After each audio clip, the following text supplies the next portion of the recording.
대한민국 과거 여러분, 그동안 수고 많으셨습니다. 대한민국 미래 여러분, 환영합니다. 이제는 건너가야 합니다. 기적의 역사를 썼던 대한민국이 생각의 한계에 갇혀 20년 이상을 우왕좌왕하고 있습니다. 세상은 모든 문제를 정치로 해결하도록 진화했지만 대한민국의 정치는 이게 나라냐와 이건 나라냐라는 맹목적 싸움으로 서로 적대감만 키우며 세월을 보내고 있습니다. 심지어 적대적 공전 말고는 다른 정치를 할 줄 모르는 사람들 같습니다. 정치가 대한민국 발전에 발목을 잡고 있습니다. 정치는 정치인 그들만의 리그로 전락했고 국민은 눈살을 찌푸리면서도 어쩔 수 없이 끌려가야만 하고 국민의 삶이나 세상의 변화에는 아랑곳하지 않습니다. 편을 갈라 진영 싸움만 하다가 임진왜란을 겪었습니다. 임진왜란을 겪고도 반성하지 않고 진영 싸움만 하다가 식민지가 되었습니다. 식민지 경험을 치욕으로 여기며 거기서 한 줌의 생각이라도 얻은 정치인들이라고 여길 수가 없습니다. 한국의 정치 기술자들은 여전히 진영을 나누고 자신의 지지자들을 생각이 끊긴 홍위병으로 길러서 연명하고 있는 중입니다. 정치는 막장에 이르고 국민은 외통수에 걸렸습니다. 국가의 추락을 걱정할 정도로 정치가 막장에 이르렀던 나라들에서는 네 가지 현상이 모두 나타났습니다. 극심한 사회분열, 극심한 정치 갈등, 극심한 포퓰리즘, 극심한 부패입니다.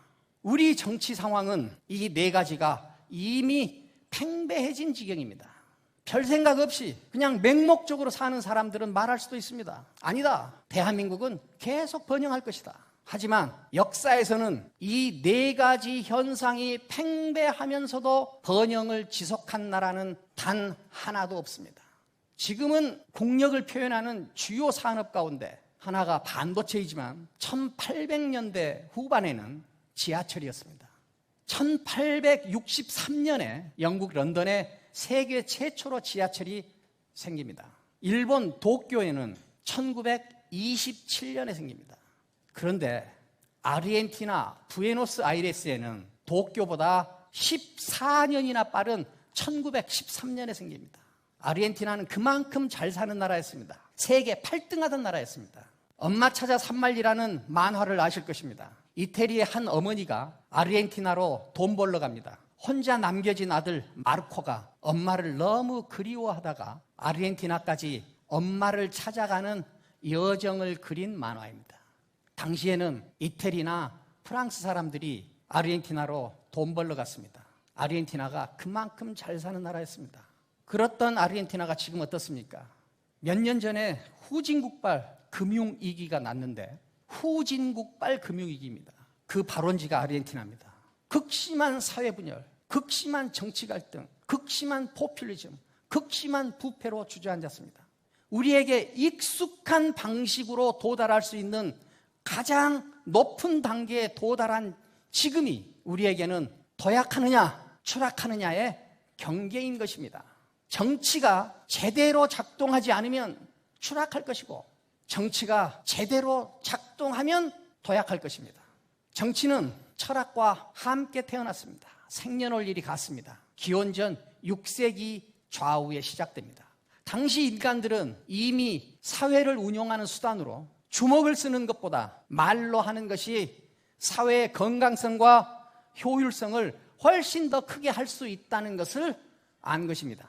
정치는 말로 합니다. 말이 말로서 기능을 하는데 필수적인 덕목은 신뢰입니다.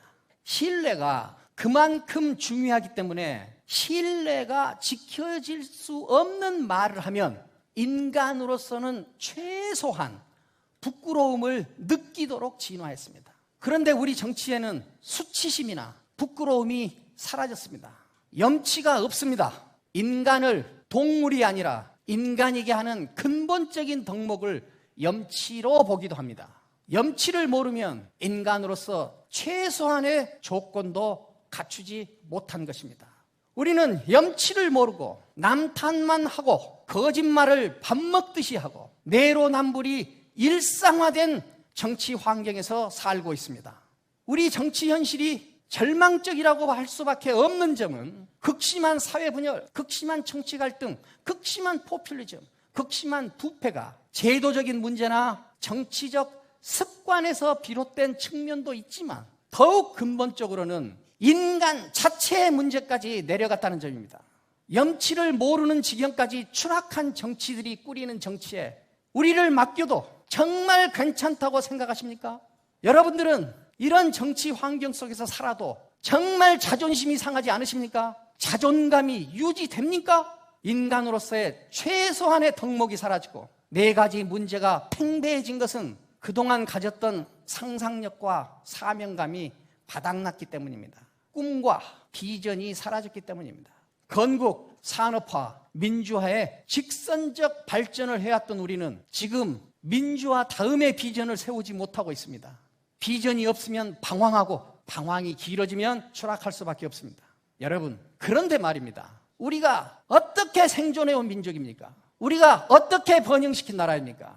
여기까지만 살다 갈 수는 없습니다. 사실 산업혁명 이후 문명사에서 후발주자로 출발하여 우리보다 앞서서 우리 정도의 이 단계에 도달했던 나라는 다 다시 추락했습니다. 문명의 파라다임이 일정하게 유지된다면 우리도 추락할 가능성이 큽니다.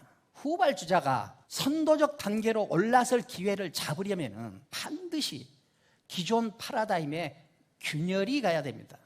기존 파라다임이 깨져야 됩니다. 우리 정도의 단계에 도달했다가 추락한 나라들은 다 파라다임의 균열이 가는 축복의 시간을 맞지 못했습니다.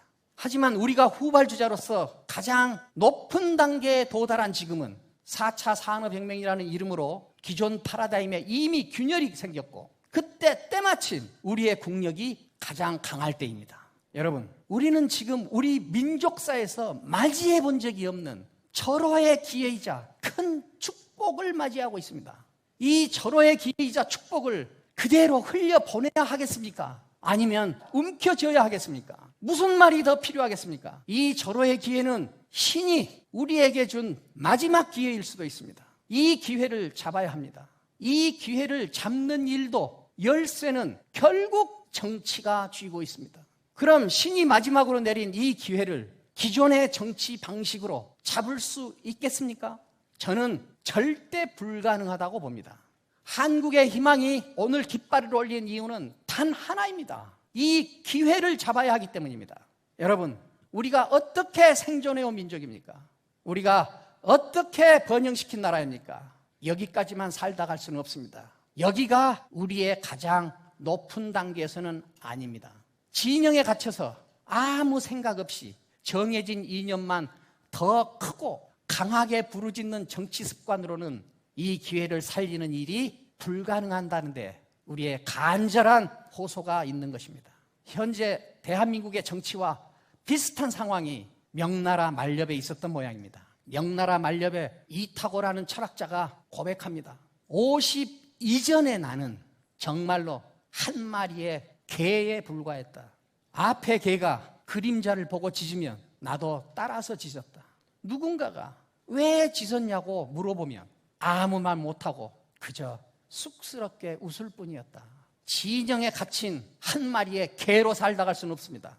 생각이 없으면 진영에 갇히고 진영에 갇히면 진영이 정해진 주장을 얼마나 크게 재생하는가만 중요하기 때문에 생각할 필요가 없어서 생각은 더 없어집니다. 생각이 없으면 염치도 없습니다. 진영에 갇히면 진영만 보이고 자신의 구체적인 삶의 생활이 안 보입니다. 진영에 갇히는 정치는 얼마나 가혹한지 우정도 없고 사랑도 없습니다. 심지어는 혈친 간의 정도 쉽게 무시됩니다. 여기서 어떻게 염치를 아는 인간으로 성숙할 수 있겠습니까? 이제는 진영 정치에서 생활 정치로 건너가야 합니다. 진영을 말고 자신의 구체적인 삶이 펼쳐지는 생활로 돌아가야 합니다. 여러분, 우리가 어떻게 생존해온 민족입니까? 우리가